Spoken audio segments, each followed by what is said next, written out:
हमारे हिंदुस्तान के बहुत सारे हमारे गैर मुस्लिम भाई क्या समझते हैं कि साहब मुसलमान काबा की पूजा करता है, काबा की इबादत करता है। ये गलतफहमी निकाल दीजिए। हम काबा की इबादत नहीं करते, हम काबा को अल्लाह की इबादत का एक घर मानते हैं और उसका तवाफ करने का हुक्म दिया गया, इसलिए हम तवाफ करते हैं। और हजरे अस्वद एक पत्थर है, उसको नबी ने चूमा है। अगर चूमने की गुंजाइश है तो हम चूमते हैं, हाथ लगाने की गुंजाइश है तो हाथ लगाते हैं। अगर हाथ नहीं पहुंच रहा है, चूम नहीं सकते, तो उसके बगैर भी हमारे तवाफ में, हमारे उम्रे में, हमारे हज में कोई कमी नहीं आती। ये हमारा अकीदा है मेरे प्यारे।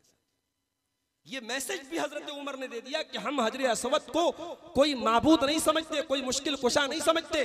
कहा कि ए हजरे अस्वद मैं जानता हूं तू एक पत्थर है, तू नफा और नुकसान का मालिक नहीं है। अगर मेरे नबी ने तुझे न चूमा होता तो मैं तुझे न चूमता। उमर फारूक रजी अल्लाह तआला अन्हु तवाफ के दौरान रमल करने लगे। रमल क्या होता है? जब हाजी हज करने जाता है, उमरा करने वाला उमरा करने जाता है, तो नबी की सुन्नत यह है कि तवाफ के शुरू के 3 चक्करों में वो रमल करेगा। रमल का मतलब क्या होता है? रमल का मतलब यह है कि वो शुरू के 3 चक्करों में छोटे छोटे कदम बना करके जल्दी जल्दी दौड़ेगा। यह अल्लाह के नबी की सुन्नत है। और नबी ने ये सहाबा को हुक्म दिया था जब सहाबे किराम पहली मर्तबा उम्रा करने के लिए मक्का पहुंचे थे। मदीना के अंदर रहने की वजह से मक्का का माहौल और मक्का का क्लाइमेट उनको रास नहीं आया। सहाबे किराम मक्का जा करके बीमार पड़ गए, बुखार आ गया, उनको बदन में दर्द होने लगा, कमजोरी महसूस होने लगी। मक्का वालों ने ताना भी मारना शुरू कर दिया। इनको यस्रिब की आबो हवा ने इनको कमजोर बना दिया है, मदीना की आबो हवा ने इनको कमजोर बना दिया है। अल्लाह के प्यारे नबी ने उन मुशरिकों के ऊपर अपनी ताकत दिखाने के लिए सहाबे किराम को हुक्म दिया कि सहाबे किराम जब तवाफ करेंगे तो शुरू के 3 चक्करों में जल्दी जल्दी दौड़ करके तवाफ करेंगे, ताकि काफिरों तक ये मैसेज चला जाए, मुशरिकों तक ये मैसेज चला जाए कि हम कमजोर नहीं हुए, हमारे अंदर अभी भी ताकत बाकी है। मौलाना अब्दुल गफ्फार सल्फी के बयानात सुनने के लिए मौलाना के इस ऑफिशियल चैनल को सब्सक्राइब करें। हजरत अबू अय्यूब अंसारी रजी अल्लाह तआला मेजबान रसूल, जिनके घर पे नबी अकरम ठहरे थे। अल्लाह अल्लाह, मोहब्बत हो तो ऐसी हो, अकीदत हो तो ऐसी हो।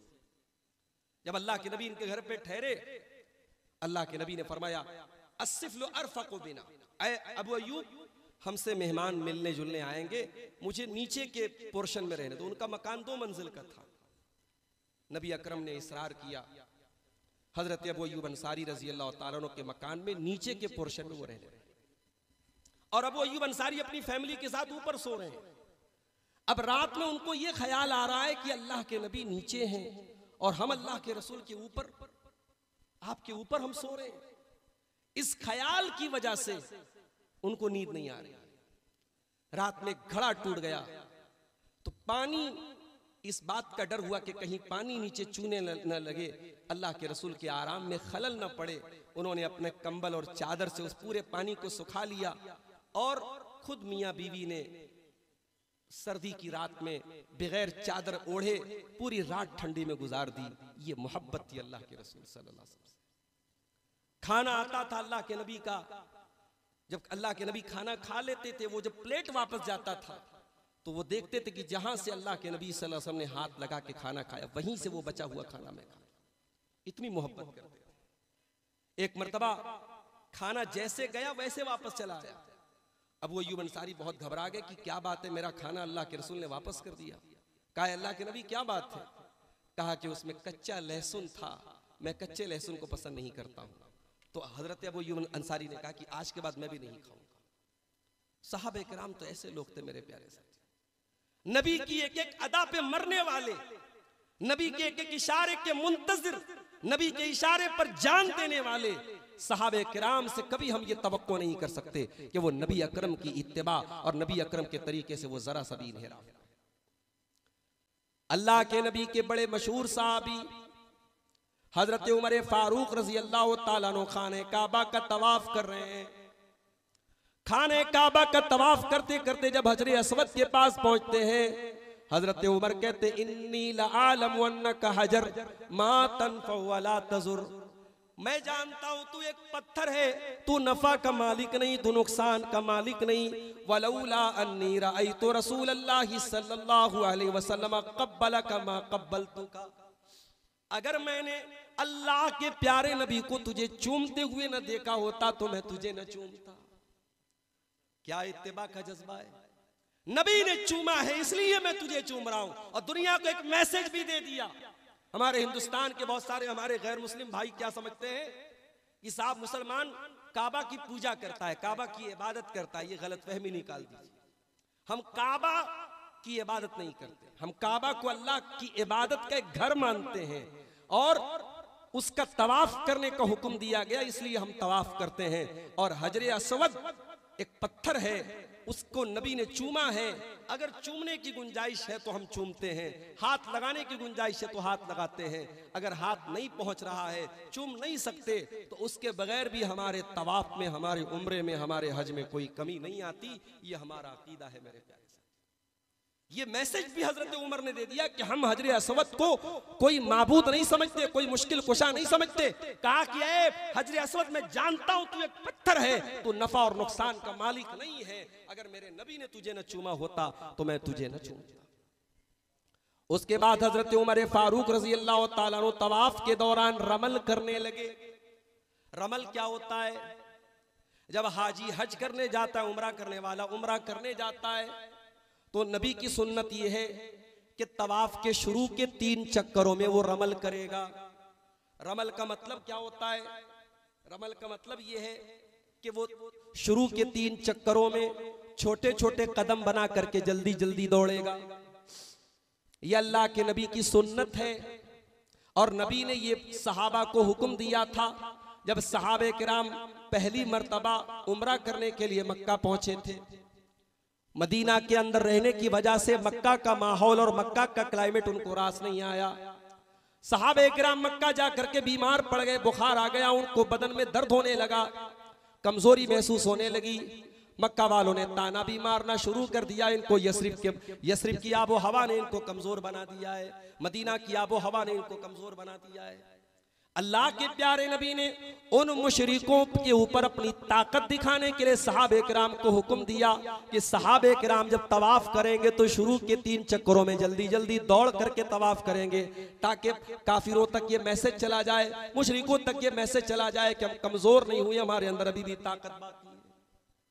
हजरत उमर कहते हैं मालना वलिर रमली, कि अल्लाह के नबी ने तो रमल का हुक्म एक खास मसलहत के तहत दिया था। आज हमें रमल करने की कोई जरूरत नहीं है। आज मक्का में कोई मुशरिक मौजूद नहीं है, आज सारा का सारा मक्का मुसलमानों से भरा पड़ा है, लेकिन आज भी हम रमल कर रहे हैं क्योंकि अल्लाह के नबी ने ये काम किया है, और नबी ने जो काम किया उस काम को हम छोड़ नहीं सकते।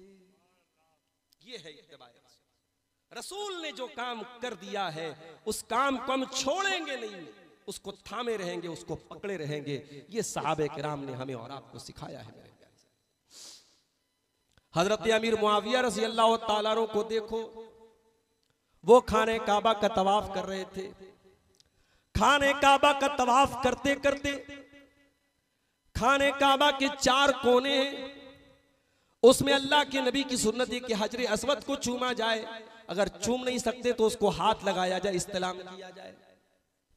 और हजरे अस्वद के अलावा रुकने यमानी तक जब इंसान पहुंचेगा, रुकने यमानी तक हाथ पहुंचता है तो उसको हाथ लगाएगा, अगर हाथ नहीं पहुंचता है तो वहां पे कोई और काम नहीं किया जाएगा। सिर्फ खाने काबा के 2 कोनों का इस्तेलाम होगा, हाथ लगा के उनको हाथ को चूमा जाएगा। हजरत मुआविया रज़ी अल्लाह तआला अन्हु ने खाने काबा के बाकी दोनों कोनों का भी इस्तेलाम किया, 4 कोनों का उन्होंने इस्तेलाम किया, 4 कोनों को उन्होंने हाथ लगाया।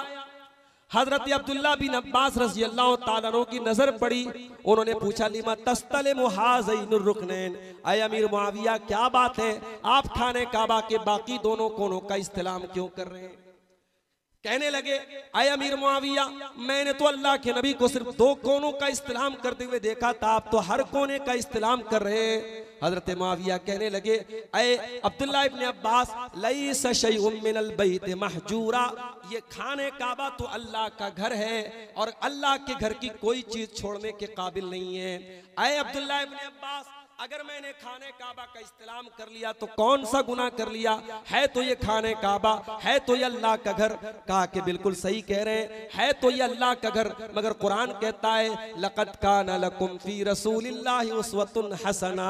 ऐ मुसलमानों, तुम्हारे लिए अल्लाह के प्यारे नबी की जिंदगी नमूना है, और मेरे नबी ने सिर्फ 2 कोनों का इस्तेलाम किया है। इसलिए अमीर मुआविया, आपका बाकी 2 कोनों का इस्तेलाम करना सही नहीं है। जब हजरत अब्दुल्लाह इब्न अब्बास ने ये दलील पढ़ दी, कुरान की आयत पढ़ दी, हजरत मुआविया सरेंडर हो गए और फौरन उन्होंने कहा कि आप सही कह रहे हैं। ये थे सहाबे किराम, ये थे सहाबे किराम। एक एक हरकत और एक एक अमल में मेरे प्यारे साथियों, सहाबे किराम अल्लाह के प्यारे नबी की इत्तिबा किया करते थे। और आगे बढ़िए, अभी रमजान का महीना गुजरा, तरावी की नमाज आपने पढ़ी, हमने पढ़ी। बाज लोग तरावी की हर 2 रकात के बाद, 4 रकात के बाद बैठ करके दुआ पढ़ते हैं। सुबहान जिल मलकूत वल जबरूत, लंबी चौड़ी दुआ पढ़ते हैं। कोई माई का लाल साबित करके दिखा दे ये दुआ अल्लाह के नबी ने कभी पढ़ी हो। कोई माई का लाल साबित करके दिखा दे ये दुआ सहाबा ने कभी पढ़ी हो। जिन भाइयों के यहाँ ये दुआ पढ़ी जाती है उनके भी मुस्तनद उलमा ने कहा है कि ये दुआ साबित नहीं है। आज कितनी दुआएं उम्मत में फर्जी तौर पे चल रही हैं। अभी एक टीवी पर एक मौलवी साहब से पूछा गया कि बिजली का बिल बहुत ज्यादा आ रहा है, बिजली का बिल कम करने का तरीका बता दो। मौलवी साहब ने झट से बता दिया, बिजली के मीटर पे जाओ और शहादत की उंगली रख करके लिख दो ज़मज़म, बिजली का बिल आना कम हो जाएगा, बिजली का बिल कम आएगा। इस तरीके की बंडलबाजी और इस तरीके के फर्जी वजीफे और दुआएं आज उम्मत को गुमराही की तरफ लेके जा रहे हैं। मेरे प्यारे साथियों, हमें दुआओं के मामले में भी रसूल की इत्तिबा करना है। हम अजान के बाद दुआ पढ़ते हैं, अल्लाहुम्मा रब्बा हाज़िही दावति ताम्मा वस्सलातिल काइमा आति मुहम्मदनिल वसीलता वल फजीला वबासु मकामम महमूदनिल लज़ी वअता। ये दुआ इतनी ही साबित है अल्लाह के नबी से, इसमें और इजाफा करना ये मुनासिब नहीं है, ये साबित नहीं है। दुआओं के मामले में भी हमें रसूल की इत्तिबा करना है। आइए एक एग्जांपल आपको देता हूं। नबी अकरम के एक सहाबी हैं, उनका नाम है बरा बिन आजिब। बरा बिन आजिब कहते हैं कि अल्लाह के रसूल सल्लल्लाहु अलैहि वसल्लम ने मुझसे फरमाया, बुखारी और मुस्लिम की रिवायत है, ऐ बरा, जब तू बिस्तर पे सोने जाया कर तो दाहिनी करवट तू लेट जा, वजू करके बिस्तर पे सो और दाहिनी करवट लेट जा। और लेटने के बाद अल्लाह के नबी ने फरमाया तू ये दुआ पढ़ ले, मैं जो दुआ सिखा रहा हूं तू ये दुआ पढ़ ले। अगर उसी हाल में तेरी मौत हो गई तो तेरी मौत फितरत पर होगी, तेरी मौत इस्लाम पर होगी, तेरी मौत तौहीद पर होगी, तू जन्नत में जाएगा। शर्त क्या है कि तुझे वजू करके सोना है, दाहिनी करवट लेटना है और ये दुआ पढ़ना है, वजअलहुन्ना आखिरा मा तक़ूल। और ये दुआ पढ़ने के बाद फिर कोई और बात मत करना, इसको अपनी आखिरी बात बना लेना। अब जरा दुआ सुनिएगा, नबी अकरम ने दुआ सिखाई, अल्लाहुम्मा अस्लमतु नफ्सी इलैक व फव्वज़तु अम्री इलैक व अलजातु ज़हरी इलैक रग़बतन व रहबतन इलैक ला मलजा व ला मनजा मिनका इल्ला इलैक आमनतु बि किताबिकल्लज़ी अंज़लता व बि नबिय्यिकल्लज़ी अरसलता। छोटी सी दुआ है, मेहनत करोगे 15-20 मिनट में याद हो जाएगा। बड़ी प्यारी दुआ है, इसको याद कर लो, इसको रात में सोने के टाइम जरूर पढ़ो। अब वो जमाना कोई रिकॉर्डिंग का जमाना तो था नहीं, मोबाइल का दौर तो था नहीं कि चलो वही रिकॉर्ड कर लिया बाद में उसको सुन लेंगे। हजरत बरा इब्न आजिब इस दुआ को रिपीट करने लगे, दोहराने लगे ताकि जल्दी से याद कर ले। कहते फजाल तो अस्तज़कुरुहुन्ना, मैं इस दुआ को दोहराने लगा, रिपीट करने लगा। जब मैं रिपीट करने लगा, मैं जब इस दुआ में यहां पर पहुंचा, वह बे नबिय्यिकल्लज़ी अरसलता, तो नबी की जगह मेरी जबान से रसूल का लफ्ज निकल गया और मैंने कह दिया वह बे रसूलिकल्लज़ी अरसलता। सिर्फ एक मिस्टेक हो गई, नबी की जगह रसूल का लफ्ज निकल गया। अल्लाह के नबी ने फरमाया कि नहीं है बरा, ये नहीं चलेगा, जो मैंने सिखाया वही पढ़ना है। वह बे नबिय्यिकल्लज़ी अरसलता ही तुम्हें पढ़ना है, उसी को पढ़ो। गौर करो मेरे प्यारे, एक मामूली सा लफ्ज बदला था, नबी ने उसकी भी इजाजत नहीं दी। यहां कितनी फर्जी दुआएं मार्केट में चल रही हैं। बेचारा उम्रा करने हज करने हाजी जाता है, उसको मैंने वहां हरम में देखा कि पूरा पूरा काफिला लगा हुआ है। एक आदमी बेचारा आगे दुआ की किताब लेके दुआ कर रहा है, पीछे सब लोग उसके पीछे पीछे दुआ कर रहे हैं, जबकि इसकी कोई जरूरत नहीं है। नबी ने खाने काबा के 7 चक्कर की अलग अलग दुआ नहीं सिखाई है, आपने एक दुआ सिखाई है। खाने काबा के हर चक्कर पे आपको एक दुआ पढ़नी है, रब्बना आतिना फिद दुनिया हसना व फिल आखिरति हसना व क़िना अज़ाबन नार। और वो भी आपको कहाँ पढ़ना है? हजर अस्वद और रुकन यमानी के बीच में पढ़ना है। और बाकी आप आजाद हैं, जो दुआएं पढ़ना चाहें पढ़ सकते हैं, मगर यहाँ उम्मत को परेशान करके रख दिया गया। पहले चक्कर की ये दुआ, दूसरे चक्कर की ये दुआ। मेरे प्यारे साथियों, इत्तिबाए रसूल ये है कि हम दुआ के मामले में भी उतना ही पढ़ें जितना रसूल ने पढ़ा है। और आगे बढ़िए, इत्तिबा की बात आई है तो एक बात और सुन लीजिए मेरे प्यारे साथियों, मेरी माएं और बहनें बहुत गौर से सुने। अल्लाह के नबी के एक सहाबी है अब्दुल्ला बिन मसूद। नबी के सहाबा में 4 अब्दुल्ला बहुत मशहूर है, अब्दुल्ला बिन अब्बास, अब्दुल्ला बिन मसूद, अब्दुल्ला बिन अम्र और अब्दुल्ला बिन उमर। ये 4 अब्दुल्ला, इनको अबादरे अरबा बोला जाता है, बहुत मशहूर है। इसमें हदीस में अगर सिर्फ अब्दुल्ला आता है तो उससे मुराद अब्दुल्ला बिन मसूद होते हैं। बहुत सीनियर सहाबी है, बहुत ही बड़ा ऊंचा मकाम है इनका, अब्दुल्ला बिन मसूद का। अब्दुल्ला बिन मसूद कहते हैं, लानल्लाहुल वाशिमाती वल मुतशिमाती वल मुतनम्मिसाती वल मुतफल्लिजाति लिल हुस्नि अल मुगय्यिराति खल्क़ल्लाह। कहते अल्लाह की लानत उन औरतों के ऊपर जो गुदना गोदती है और जो गुदना गुदवाती है, जो टैटू बनाती है, जो टैटू बनवाती है। वल मुतनम्मिसात, और जो अपने आई ब्रो के बालों को नोचती हैं फैशन के नाम पे। मसला याद रखो, अगर किसी औरत की आईब्रो नॉर्मल से ज्यादा हो जाए, जो आमतौर से औरतों को भौं के बाल होते हैं उससे ज्यादा अगर हो जाए और औरत की शक्ल भद्दी लगे तो उसको नॉर्मल करने के लिए आईब्रो को सेट किया जा सकता है। मगर फैशन के नाम पे अच्छी भली आईब्रो को छेड़ा जाए, उसको पतला बनाया जाए, बारीक बनाया जाए, ये मुनासिब नहीं है। अल्लाह की लानत ऐसी औरतों के ऊपर जो आईब्रो को नोचती हैं, और ऐसी औरतों पर भी अल्लाह की लानत तो जो अपने दांतों के बीच में गैपिंग करवाती हैं, अपने दांतों के बीच में गैपिंग करवाती हैं अपने आप को खूबसूरत बनाने के लिए। अल मुगय्यिराति खल्क़ल्लाह, ये ऐसी औरतें हैं जो अल्लाह ताला के क्रिएशन को चेंज करना चाहती हैं, अल्लाह ताला की तख्लीक को बदलना चाहती हैं। अल्लाह की तख्लीक को बदलने की इजाजत नहीं।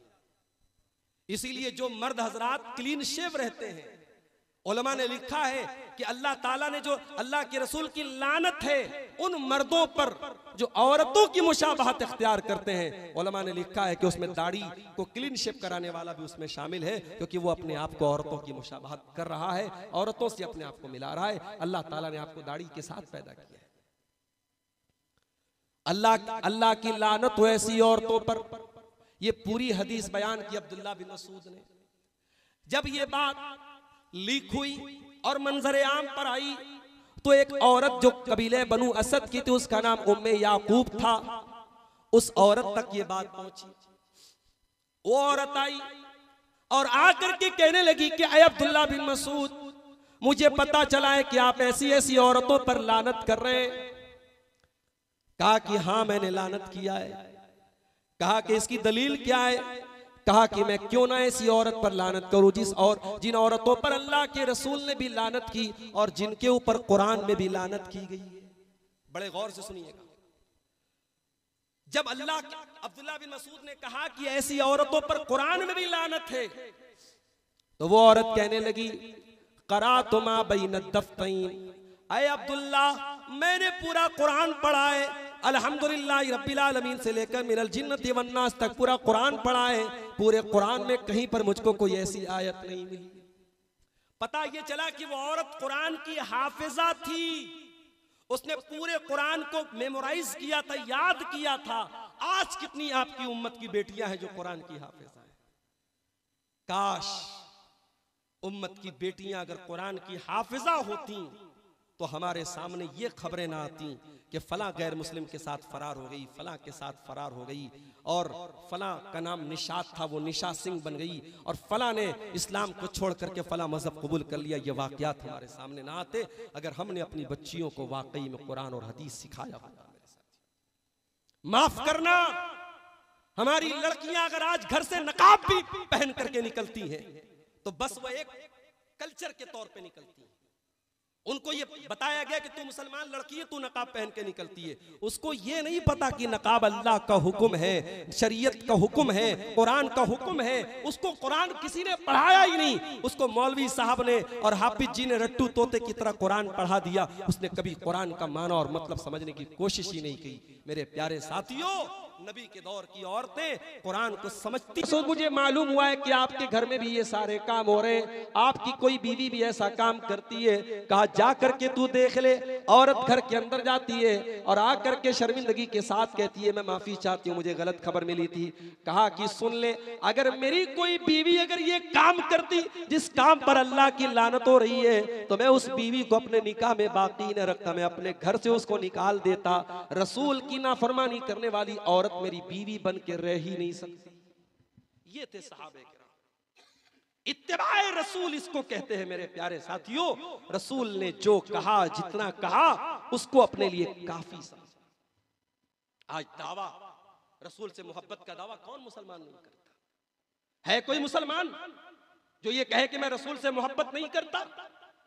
मगर याद रखो, मोहब्बत का दावा करना अलग बात है और मोहब्बत की कसौटी पर खरे उतरना अलग बात है। एक तरफ दावा है कि हमें रसूल से बड़ी मोहब्बत है और दूसरी तरफ रसूल की हदीस पढ़ी जाए और मजाक उड़ाया जाए। इसी रमजान के महीने में फेसबुक के ऊपर एक पोस्ट देखी मैंने। एक साहब ने कहा कि पता चला कि अहले हदीसों के यहाँ मस्जिद में औरतों के लिए इत्तिकाफ का इंतजाम रहता है। जरा ऐसी मस्जिदों का पता हमें भी बताया जाए तो हम भी पहुंचे ऐसी मस्जिदों में इत्तिकाफ। क्या कहना चाहते हैं? ये बदतमीजी नहीं है, ये बेहुदापन नहीं है, ये नंगापन नहीं है। रसूल की बीवियों ने इत्तिकाफ किया है मस्जिद में और आज भी दुनिया की करोड़ों मस्जिदों में मुसलमान औरतें जहां पर्दे का इंतजाम है इत्तिकाफ करती हैं। और अल्हम्दुलिल्लाह हमारे उलमा ने हर दौर में यही फतवा दिया है और यही फतवा हमारा रहेगा कि जब मस्जिद में सिक्योरिटी का इंतजाम है, पर्दे का इंतजाम है, तो औरत मस्जिद में इत्तिकाफ करेगी। अगर पर्दे का इंतजाम नहीं है, ला युकल्लिफुल्लाहु नफ्सन इल्ला वुसहा, औरत के ऊपर फिर इत्तिकाफ की जरूरत नहीं है। अल्लाह किसी पर उसकी ताकत से ज्यादा बोझ नहीं डालता। आपको नहीं करना है इत्तिकाफ या आपको यह मसला नहीं मानना है, मत मानो मेरे भाई, लेकिन आप मजाक उड़ा रहे हो। किसी जमाने में स्टेज पर चढ़ करके एक मौलवी ने कहा था कि अहले हदीसों, तुम्हारी औरतें तुम्हारी मस्जिदों में जाती हैं, कभी हमारी मस्जिदों में भेजो तो हम बता देंगे कि क्या अंजाम होता है। उस मौलवी ने जो नंगी जबान इस्तेमाल की थी, मैं वो जबान भी आपके सामने इस्तेमाल नहीं कर सकता। सुन्नत की इत्तिबा का दावा करने वाले और लंबी लंबी दाढ़ी। कुरान कहता है फला व रब्बिका ला युमिनूना हत्ता युहक्किमूका फीमा शजर बैनहुम थुम्मा ला यजिदू फी अनफुसिहिम हरजा। ऐ नबी, जब आपका फैसला आ जाए, आपका फैसला आ जाने के बाद, आपका फैसला आ जाने के बाद अगर कोई उसको तस्लीम न करे तो वो मोमिन नहीं हो सकता। जब तक आपके फैसले को तस्लीम न कर ले, सुम्मा ला यजिदू फी अनफुसिहिम हरजम मिम्मा क़ज़ैता, और आपका फैसला आ जाने के बाद दिल में अगर मगर की चूचरा की कोई गुंजाइश बाकी न बचे। वयुसल्लिमू तस्लीमा, और ए नबी, जब तक आपके फैसले को के आगे सरे तस्लीम खम न कर दिया जाए तब तक इंसान मोमिन नहीं हो सकता, मुसलमान नहीं हो सकता। हजरत अब्दुल्लाह बिन उमर अपने बच्चों के सामने नबी की एक हदीस पढ़ के सुनाते हैं, ला तमनऊ इमा अल्लाहि अनिल मसाजिद, अल्लाह की बंदियों को मस्जिद जाने से मत रोको। कहा कि मैंने अल्लाह के रसूल को यह फरमाते हुए सुना है कि अल्लाह की बंदियों को मस्जिद जाने से मत रोको, औरतों को मस्जिद जाने से मत रोको। उनका एक बेटा जिसका नाम बिलाल था, उसने कहा लनमनउहुन्ना, हम तो रोकेंगे। ये औरतें मस्जिद में जाकर के फितना मचाएंगी, हम तो रोकेंगे, हम नहीं जाने देंगे। अब्दुल्ला बिन उमर सहाबी रसूल, उनका बेटा जब इस तरीके की लैंग्वेज इस्तेमाल करता है नबी की हदीस के मुकाबले में ये बात कहता है कि हम तो रोकेंगे। अब्दुल्ला बिन उमर खफा हो जाते हैं, नाराज हो जाते हैं और बड़े गुस्से में कहते हैं कि ऐ मेरे बच्चे, मैं कह रहा हूं कि अल्लाह के नबी ने मना करने से रोका है कि अपनी औरतों को मस्जिद जाने से मत रोको, और तू कहता हम रोकेंगे। अल्लाह की कसम आज के बाद मैं तुझसे बात नहीं करूंगा। और सारी जिंदगी अब्दुल्ला बिन उमर रजी अल्लाह ताला ने अपने उस बेटे से बात नहीं करते। ये थे सहाबे किराम। सहाबे किराम इत्तिबाए रसूल के मामले में अपने बेटों की परवाह नहीं करते, किसी और की तो छोड़ दो। इतने सख्त होते थे सहाबे किराम। एक सहाबी, उनका नाम था अब्दुल्ला बिन मुगफ्फल, उन्होंने एक आदमी को देखा कि कंकरी मार रहा है। कहा कि भाई मत ये काम मत कर, कंकरी मत मार किसी को, नबी ने मना किया है। और नबी ने कहा कंकरी मारने से ना तो दुश्मन को कोई तकलीफ पहुंचती है, ना शिकार होता है, ये हरकत करने से नबी ने मना किया है। फिर देखा कि फिर वो कंकरी उठा करके मार रहा है। तो हजरत अब्दुल्ला बिन मुगफ्फल ने कहा कि मैं रसूल अकरम की हदीस पढ़ के सुना रहा हूं और तू फिर वही काम कर रहा है। वल्लाहि ला उकल्लिमुका, अल्लाह की कसम मैं तुझसे बात नहीं करूंगा। मेरे अजीजों, ये थे सहाबे किराम। रसूल अकरम की हदीस पढ़ी जाए और उसके बाद उसके खिलाफ कोई एक्शन ले, उसके खिलाफ कोई कदम उठाए, सहाबे किराम के लिए ये नाकाबिले गवारा बात थी। मेरे प्यारे साथी, एक सहाबी अल्लाह के नबी के सामने आते हैं, उनकी उंगली में सोने की अंगूठी नबी अकरम की नजर पड़ जाती है। अल्लाह के नबी फरमाते या में दो अहदुकुम इला जमरतिम मिनन नार, तुम में से एक इंसान अपनी उंगली में आग का अंगारा पहन करके चलता है, क्या तुम्हें मालूम नहीं ये सोने की अंगूठी मर्दों के लिए हराम है, तुम आग का अंगारा अपनी उंगली में पहन करके चल रहे हो। सहाबी ने सोने की अंगूठी को उठाया, उंगली से निकाला, जमीन में फेंक दिया। दूसरे सहाबी ने कहा कि इसको ले जाओ, इससे फायदा उठा लो, सोने की अंगूठी है। सोना उस जमाने में भी कीमती था, सहाबी अगर चाहते तो उठा लेते, लेकिन कहते वल्लाहि ला आखुज़ु शय्यन तरहहु रसूलुल्लाह सल्लल्लाहु अलैहि वसल्लम, अल्लाह की कसम जिस चीज को अल्लाह के रसूल ने छोड़ दिया मैं दोबारा उसको छूना भी गवारा नहीं करता। ये था इत्तिबाए सुन्नत का जज्बा, रसूल की इत्तिबा का जज्बा सहाबे किराम का।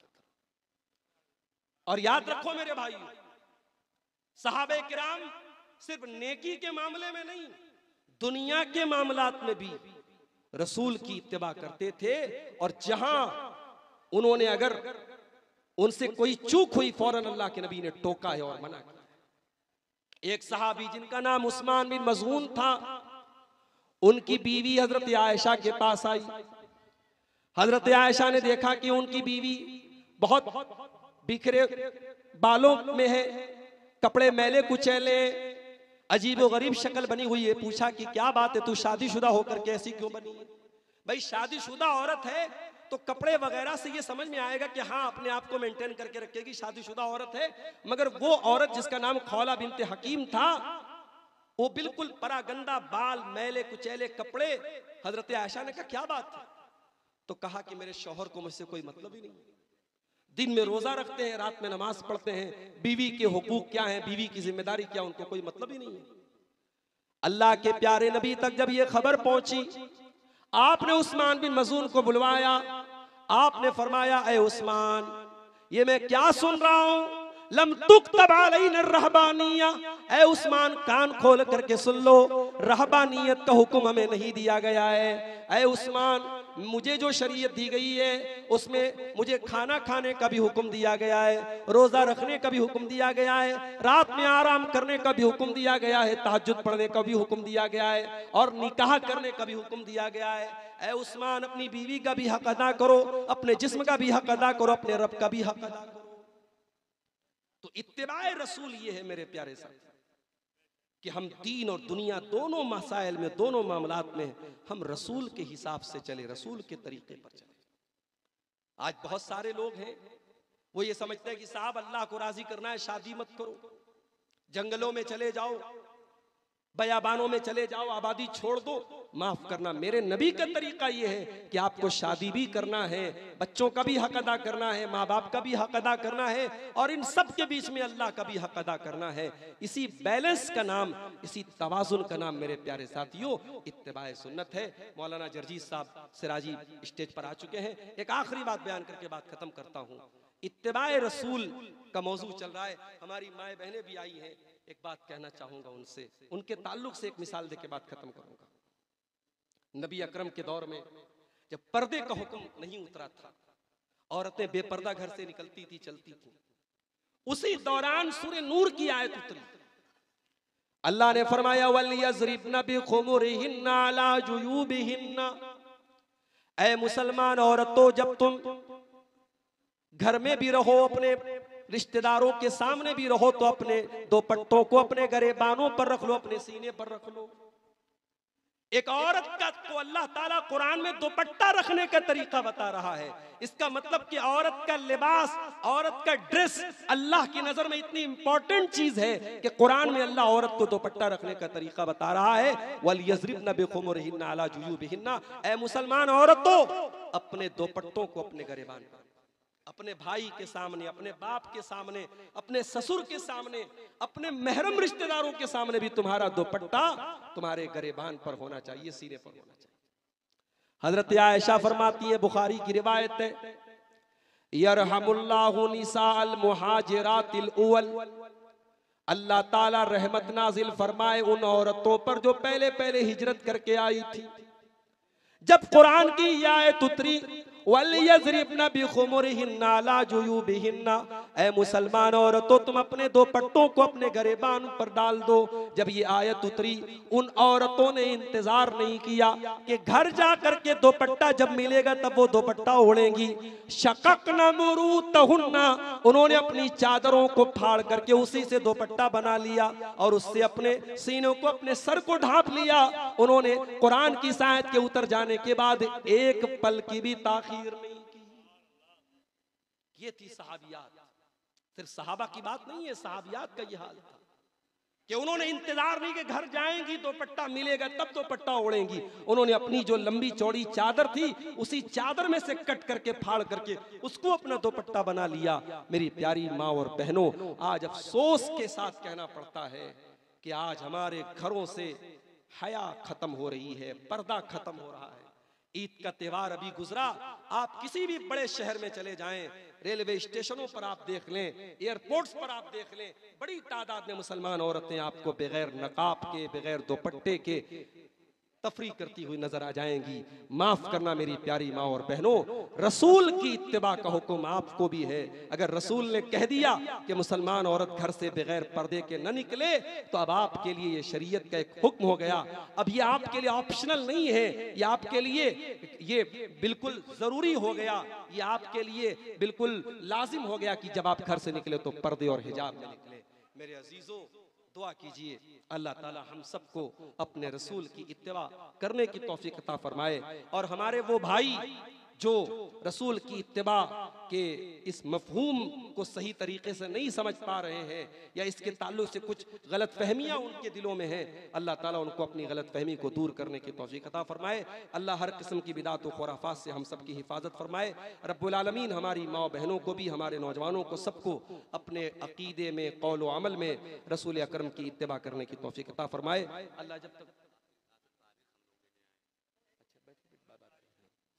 अल्लाह ताला जब तक हमको जिंदा रखे, इस्लाम पर जिंदा रखे और हमारा खात्मा ईमान पर हो। आमीन व आखिर दावाना अनिल हम्दुलिल्लाहि रब्बिल आलमीन। वस्सलामु अलैकुम व रहमतुल्लाह।